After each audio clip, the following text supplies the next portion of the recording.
Doctor Mohammad Yunus বর্তমানে বাংলাদেশের অন্তর্বর্তী সরকারের প্রধান উপদেষ্টা হিসেবে দায়িত্ব পালন করছেন। গণ অভ্যুত্থানের মধ্য দিয়ে শেখ হাসিনা পালিয়ে যাওয়ার পর আন্দোলনের শীর্ষস্থানীয় ছাত্র নেতাদের অনুরোধে দেশের দায়িত্ব নেন তিনি। গত বছরের ৮ আগস্ট বাংলাদেশের অন্তর্বর্তীকালীন সরকারের প্রধান উপদেষ্টা হিসেবে শপথ গ্রহণ করেন ডক্টর মোহাম্মদ ইউনূস। আমি আইন অনুযায়ী অন্তর্বর্তীকালীন সরকারের প্রধান উপদেষ্টা পদের কর্তব্য বিশ্বস্ততার সহিত পালন করিব। অন্তর্বর্তী সরকারের প্রধান উপদেষ্টা হওয়ার আগে থেকেই দেশ ও বিশ্বজুড়ে সমাজসেবক হিসেবে ব্যাপক সমাদৃত ডক্টর মোহাম্মদ ইউনূস গ্রামীণ ব্যাংক প্রতিষ্ঠা এবং ক্ষুদ্র ঋণ ও ক্ষুদ্র বিত্ত ধারণার জন্য 2006 সালে শান্তিতে নোবেল পুরস্কার লাভ করেন তিনি। এরপর 2009 সালে যুক্তরাষ্ট্রের প্রেসিডেন্সিয়াল মেডেল অব ফ্রিডম পুরস্কারেও ভূষিত হন মোহাম্মদ ইউনূস। 2010 সালে কংগ্রেশনাল গোল্ড মেডেল পান এই আন্তর্জাতিক খ্যাতি সম্পন্ন ব্যক্তিত্ব।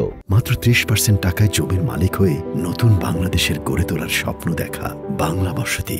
মোহাম্মদ ইউনূস বিশ্বের সেই 7 জন ব্যক্তির একজন যারা নোবেল শান্তি পুরস্কার, যুক্তরাষ্ট্রের প্রেসিডেন্সিয়াল মেডেল অব ফ্রিডম এবং কংগ্রেশনাল গোল্ড মেডেল পেয়েছেন। এছাড়া দেশ ও দেশের বাইরে বিভিন্ন বিশ্ববিদ্যালয়ে শিক্ষক হিসেবেও কাজ করেছেন মোহাম্মদ ইউনূস। দেশ স্বাধীনের সময় 1971 সালে ডক্টর মোহাম্মদ ইউনূস ছিলেন যুক্তরাষ্ট্রের মিডল টেনেসি বিশ্ববিদ্যালয়ের শিক্ষক। সে সময় বাংলাদেশের মুক্তিযুদ্ধ নিয়ে ব্যাপক ইতিবাচক ভূমিকা পালন করেন তিনি। মুক্তিযুদ্ধের পক্ষে জনমত গড়ে তোলেন ডক্টর ইউনূস। সে সময়ে দেশের বাইরে অবস্থান করলেও সেখান থেকেই দেশের পক্ষে কাজ করেন মোহাম্মদ ইউনূস।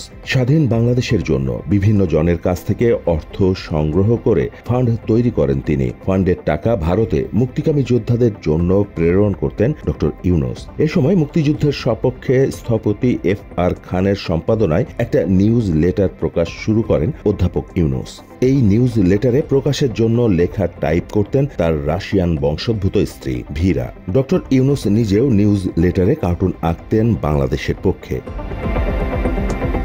ওই সময়ে বাংলাদেশের স্বাধীনতার পক্ষে বিভিন্ন আন্তর্জাতিক মিডিয়াতেও সাক্ষাৎকার দিয়েছেন Mohammad Yunus. Well, Bangladesh government is already an elected government. As a matter of fact, whole crisis began because the military would not allow the elected representatives to have the power. So we have the democracy. মুক্তিযুদ্ধ নিয়ে মোহাম্মদ ইউনূসের আঁকা cartoon সহ news লেটারের bulletin একত্রিত করে একটা সংকলন বের হয়েছে বাংলাদেশ মুক্তিযুদ্ধ জাদুঘর থেকে। সংকলনটি এখনো পাওয়া যায় মুক্তিযুদ্ধ জাদুঘরে। তবে মুক্তিযুদ্ধে অসামান্য ভূমিকা রেখেও কখনোই এটি নিয়ে আলাদাভাবে কৃতিত্ব জাহির করেননি ডক্টর মোহাম্মদ ইউনূস। মুক্তিযুদ্ধকে পুঁজি না বানিয়ে ত্যাগের মাধ্যমে নিজের আদর্শকে সমুজ্জ্বল রেখেছেন তিনি।